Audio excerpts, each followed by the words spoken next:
Hello, students. Have you ever felt that English grammar is a little bit confusing, especially when you're studying for your exams? Well, please don't worry. Today, we are going to learn a very simple way to understand it. I promise it's going to be easy. So, let's start with a simple question to think about. Just imagine any sentence you read or write. Did you know that every single word in that sentence has a special job? But what is that job? Let's find out. Well, that special job that a word does is called its part of speech. You can think of it like this. Every word belongs to a team, based on the job it does. And you know what? In English, there are only 8 of these teams. That's it. Just 8 parts of speech to learn.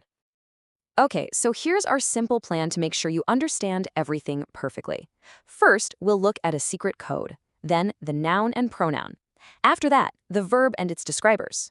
Then, we'll cover connecting words and feelings. And finally, we'll do a quick one-line revision for you. Let's get started. First up, the secret code. This is your trick to remember everything.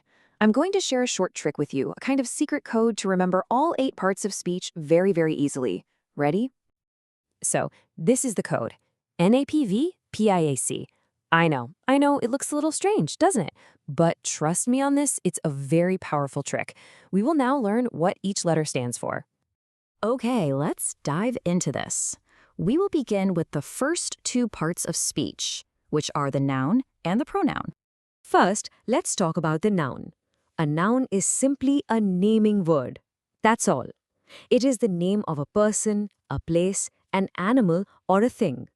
For example, Ram is the name of a person, India is the name of a place, and book is the name of a thing. Simple, right? Now here is a very easy trick for you. Just ask this. Can you see it? Can you touch it?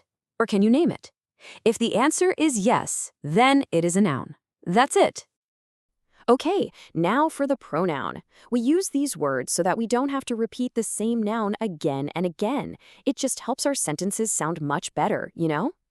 For example, instead of saying, Ram is absent because Ram is ill, which sounds a little strange, we can say, Ram is absent because he is ill. See? We use the word he instead of repeating Ram. It's much better. Words like he, she, they, these are all pronouns. Let's move on and see how this builds.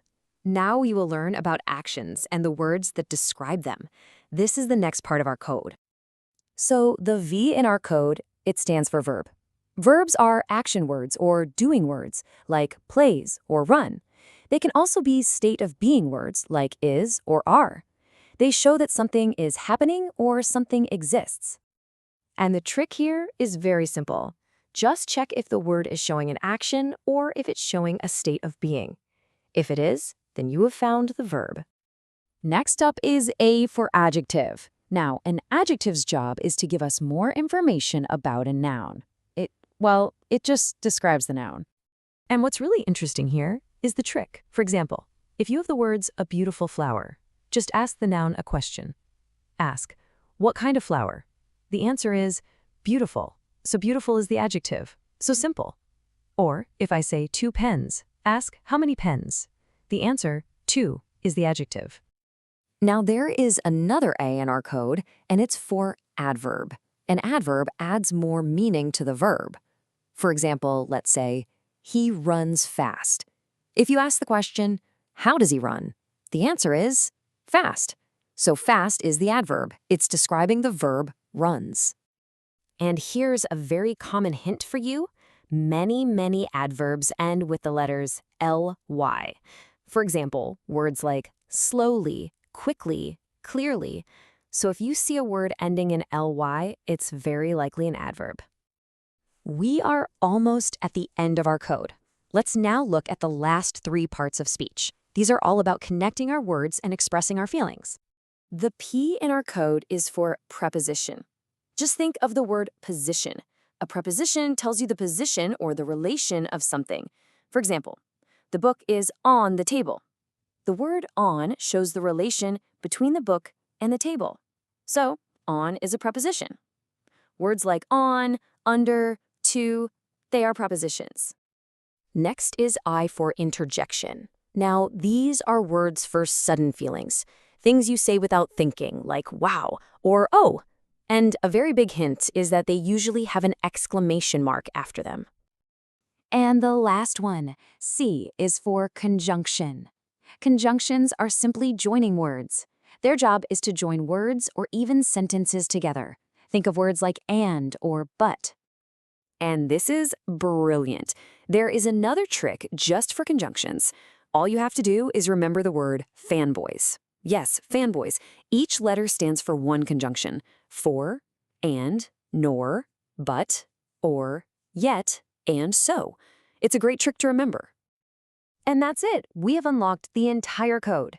Now you know all 8 parts of speech. So for the last step, let's do a very quick revision to help you remember everything for your exam.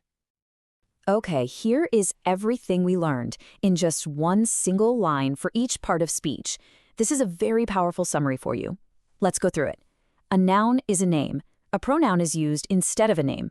A verb is an action. An adjective describes a noun. An adverb describes a verb. A preposition shows relation. A conjunction joins words. And an interjection shows a feeling. This table is perfect for your revision. You have done very, very well today. English grammar is not so difficult after all, is it?